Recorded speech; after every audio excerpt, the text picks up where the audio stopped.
সীমান্তে যদি কোনো রকমের কোনো সময় সমস্যা হয় তখন ফ্ল্যাগ মিটিংয়ের মাধ্যমে সেটা আলাপ আলোচনার মাধ্যমে উভয় পক্ষে এটা সমাধান করা হয়। এমন কোনো বিষয় আমরা লক্ষ্য করি নাই যেটা আলাপ আলোচনার মাধ্যমে এখন সমাধান হচ্ছে না। আপনি যেভাবে বললেন দুই একটা ঘটনা আমাদের নজরে এসছে, আমাদের বিজিবির ডিজি সাহেব সেগুলো তাৎক্ষণিকভাবে অ্যাড্রেস করেছেন এবং সীমান্তে যারা আমাদের অফিসাররা আছেন তারাও সেটা যথাযথভাবে জবাব দিয়েছেন।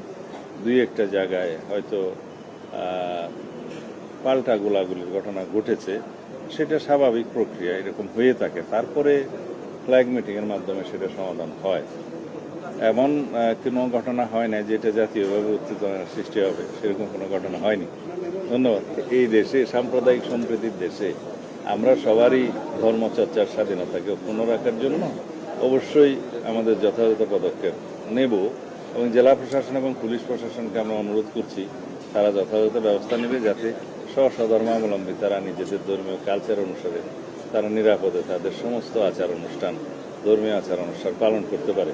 আশা করি কোনো সমস্যা হবে না। মাননীয় মন্ত্রী, শেষ প্রশ্ন।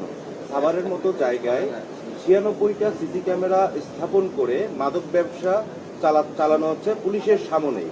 দীর্ঘদিন থেকে এই মাদক ব্যবসা চলে আসছে। গত কয়েকদিন আগে আমাদের দেশ টিভির এক রিপোর্টার ওখানে নিউজ করতে গিয়ে আহত হয়েছেন এবং ওখানে আরো 2-1 জন আহত হয়েছেন। প্রকাশ্যেই পুলিশের এভাবে ক্যামেরা বসিয়ে মাদক ব্যবসা নিয়ন্ত্রণ, এই বিষয়টা আপনারা কিভাবে দেখছেন এবং পদক্ষেপগুলো কি হবে?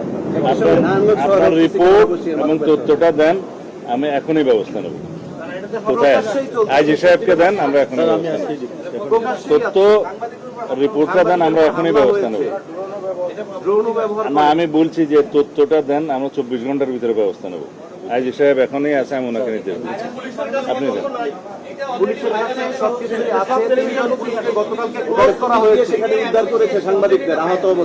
ঠিক আছে, তারপর আমি একটু স্পেসিফিক রিপোর্টটা পেলে আমার জন্য সুবিধা হবে। একটু দেন। সবকিছু করা হবে।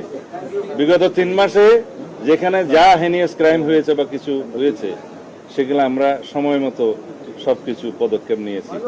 আশা করি সেটা আপনাদের নজরে আছে, এটাও করা হবে ইনশাআল্লাহ।